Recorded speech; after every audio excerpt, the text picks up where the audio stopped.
And it's really hard to excerpt. I can't take a part of it that really lets you see the progress of the story. It just doesn't seem to work that way unless I were to read maybe half the book to you, and that would be a lot. So I'll read the first chapter sets up the whole game of the book is right there in the first 3 pages, and you understand the interaction between the couple and what their countries are and what the kind of surprise is. So the opening chapter is called Intellectual Property. 3 years ago, my husband gave me 2/3 of an exceptionally beautiful and sacred mountain. I disputed whether he owned it in the first place, but I accepted through treaty his offer of the majority portion. The mountain lay on the northern border of a country I had intricately imagined a year earlier. I visualized it at first as a topographical map, hillocks and indentations mostly shrouded in mist. But gradually, it became clearer to me, and I filled it with barley fields and tin mines, forests, a few largish towns, and many pleasant hamlets. I gave it a capital city, a system of decaying highways, a library, a river port. I considered placing a benign queen in charge, but then named it the Free Republic of Marmoral and put it under the auspices of a hereditary oligarchy of thieves. I peopled the towns with several tribes of conflicting religions and a useful urban core. The countryside remained quiet and green, more of a mystery. I used to tell my husband about it back when we leaned against each other in the evenings, and sometimes he would ask if he could add a little bit, a touristy waterfall, a rare species of hummingbird. I don't think that's quite right, I said.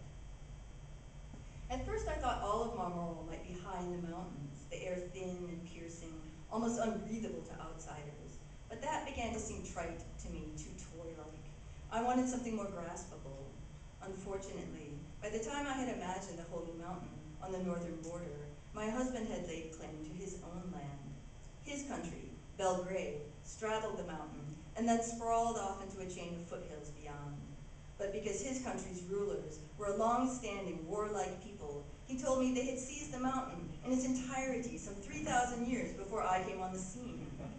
My people, he said, could gaze at the heights on clear days. Every August 11th, we could climb to the temple in the grotto and drink a special holiday herbal tea. But for the rest of the year, we were not to set foot on it. His government policed the border fence vigilantly and practiced target shooting on Marmolian goats that strayed over. For weeks, I cried and begged, and then I began to pay attention to a budding aeronautics industry in the Central District.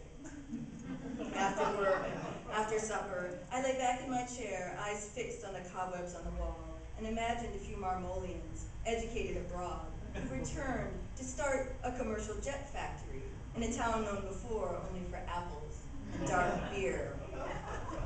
My husband spent his time at the kitchen table, perhaps looking for inspiration for his country from the swirls in the Formica. He finally made a peace offering. Not half, but 2/3 of the Holy Mountain would belong to Marmoral. All he asked was the loan of some of my engineers, and that I would help him maintain good relations with the vast country to our south. I knew nothing about this other place. It cropped up overnight. Everything was new there, torn down every couple of years and built again. The door handles on the squalid high-rises polished, the streetlights a hideous burning blue, the trains eerily silent and fast. These southerners bought a fleet of Marmoral airplanes, but then reverse-engineered them and made their own. They poured acids down the rivers and dumped infected sheep carcasses over the border. They began making demands. Their cigarettes should be stocked in our corner markets. Our corner markets should be bought up by their grocery chain. We should watch their movies and educational newscasts. Our government of thieves should resign. They didn't bother my husband's country in the same way, maybe because he sent them a steady flow of young women to be nannies, maids, and prostitutes. It's not fair, I said, as he walked with me to the video store. What did they want? He professed he couldn't tell me. My Marmoral was a buffer between his country and the Southern Empire, so it didn't seem to matter to him. One night, he handed me a document claiming mineral rights to the sacred mountain. He had granted me the surface, but not what lay under the ground. He wanted as well a percentage of the proceeds from the restaurants and lodges near the summit, which were always filled to bursting near the August 11th holiday. He also demanded rights to the holiday itself, which his people had inaugurated in their urbanity and wisdom when my people were nothing more than a few families of ignorant herders. The monks in the monastery were to pledge allegiance to Belgrade, which had been their ancestral home before the Civil War in the last century. Signs were to be printed in 2 languages. This was already the case, but he wanted it strictly enforced with inspections and monetary penalties. My love, it was a gift, but I could see by the hard set of his chin that the circumstances had changed. That's the whole book in a nutshell. I think you can tell no good will come of this. But it does take a while before things really fall apart. So this next piece I'm going to read is somewhere from the middle, called Literature 1. Trouble with the Southern Empire started gradually. Though they had only recently begun to flaunt their power, they claimed that their culture and civilization was as long-standing and distinguished as Belgrade's. They scoffed at Marmoral, yet still they scrutinized us. Marmoral's librarians at first resisted stalking the literature of the Southern Empire, but before long they couldn't avoid it. Imperial publishers sent free examination copies of their scholarly journals and 1-year trial subscriptions. The slim black spines of the imported texts made the Marmolian books look tattered and doughy.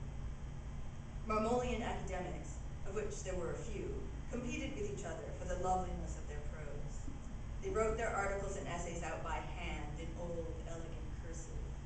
They gave great thought to punctuation. Marmolian writers employed 9 different marks to indicate pause or stop. One mark indicated that the reader should take a breath. Another meant that 2 closely connected ideas followed each other and chained. Another meant that the next words would turn the reader's attention away entirely, perhaps to something distracting in the room where he was reading, such as the sweep of his wife's hair as she bent to kiss him. But what if his wife walked by and didn't kiss him, appeared not to notice him frowning in his armchair? In fact, she'd had a lover for 3 years. Him she sprang to, couldn't wait to press her hands against his chest. She pulled his shirt open and rubbed her head into his neck, wasting some of the few stolen minutes they had together just to inhale him.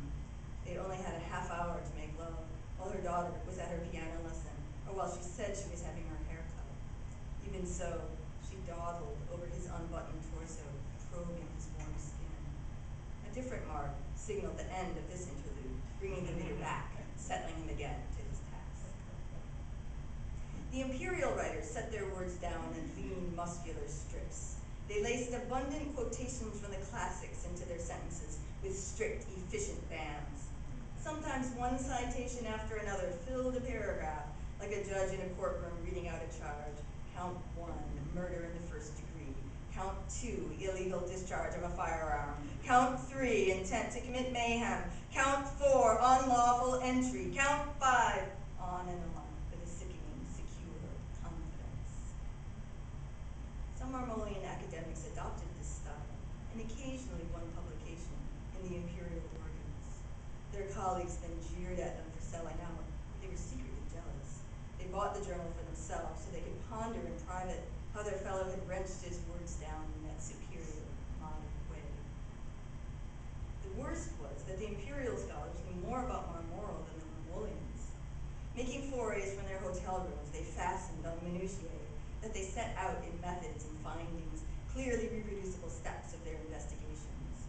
Some Marmolian words, they wrote, change gender. In the countryside, bread is feminine, but the urban gangs use it always in the masculine. They noted down the polite ways women spoke among themselves and the way mothers called their children. They flattened children's counting and hopscotch songs between the pages of their anthropological journals, draining them of the beating sun the children were supposed to wear hats under, or the cloying rain that kept them indoors all February, fighting with their sisters. Though some imperial writers enthused over Marmol's poetry, they claimed that it was the Marmolians' childlike intensity or naive trustingness that led to such beautiful images. A man lay down under an almond tree. his whole family had been slaughtered in the camps, and all the neighbors from his street. The street itself had been bulldozed, and now other shops sat there, selling the meat forbidden to people of the poet's religion. Did the tree know anything of this?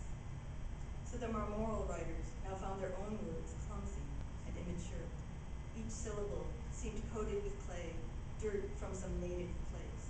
If they could have, they would have scrubbed off their fingerprints, used tongs instead of hands, so they could embrace the world like metal on metal. Instead of singing, they would have coughed out neat concrete blocks. They polished and dried the spit off their lips, but their words still retain the regrettable trace